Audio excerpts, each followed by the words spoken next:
Sí, tot l'any, sí. I soc disposat també a explicar el que és el Castellet i al seu interior, la Casa Pairal també. Sí, és a dir, que és una visita guiada històrica al mateix temps. Es fan visites guiades i també explicació a tota gent que ho demana. I jo mateix m'implico dins l'explicació històrica i cultural d'aquest monument símbol de la fidelíssima vila de Perpinyà, la catalana. Per suposat, al llarg d'any representa bastantes persones que passen per aquí, perquè és un lloc mític i a més cèntric a Perpinyà. Sí, he tingut la sort que l'home que m'ha fet conèixer el Castellet era el seu creador, el senyor Josep de l'Oncle. Doncs per això vull parlar del Castellet seguint l'ànima d'aquest personatge que era el Josep de l'Oncle. Actualment, a dintre del Castellet, el que hi ha sobretot és un museu d'arts i tradicions catalanes. Museu català de les arts i tradicions. Molts anys fa que existeix, desenes d'anys. Sí, des de l'any 1963, el 7 de juliol exactament, es va crear. El conservador, avui dia, és l'autèntic fill d'en Josep de l'Oncle. Algú que vol visitar el Castellet, si és individual, com fa, i si és un grup, com fa preferidament? És a dir, que dins el Castellet hi ha les entrades, doncs la visita és lliure i es pot demanar també visites guiades, també es pot encarregar visites guiades per grups, venen grups d'arreu de tot el món, en ven molt també del Principat de Catalunya, moltes escoles, molts liceus també. L'entrada és pagant? Si hi ha una entrada, és 4 euros l'entrada, els menys de 26 anys tenen la gratuïtat i els residents de Perpinyà tenen un tarif reduït de 2 euros. Què s'hi pot veure a l'interior? Hi ha bastantes sales diferents, és això? Tots els nostres tresors. És a dir?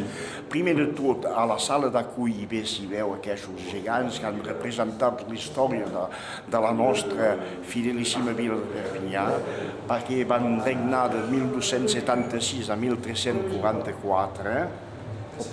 Després també dins aquesta sala d'acull s'hi pot veure la flama del Canigó, aquesta flama que nosaltres partim.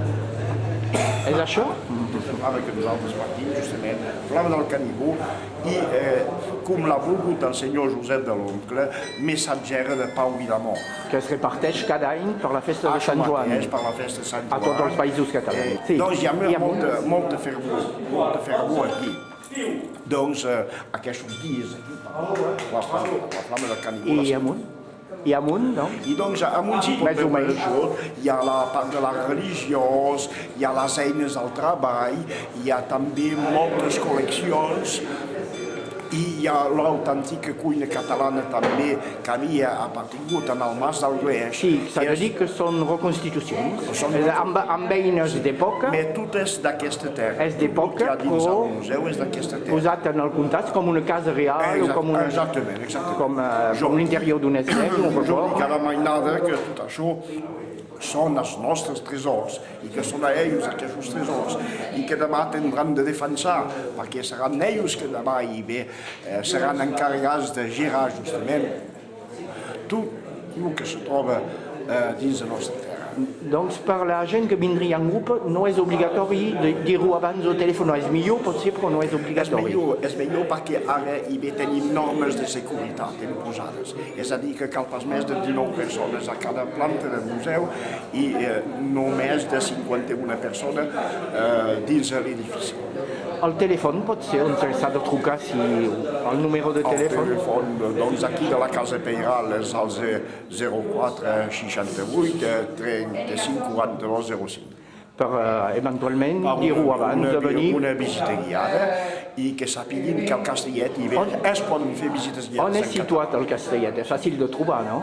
El Castellet és fàcil de trobar perquè és un molt bonic edifici de terra d'argili que diguem nosaltres el Cairó català i pedra de baixàs i es troba al cor de la fidelíssima vila al costat de Sant Joan l'Ovell entre la plaça de la Victòria i la plaça de Verdun. I del riu que travessa tot i la Tet. Moltes gràcies. Adéu. Amb ple.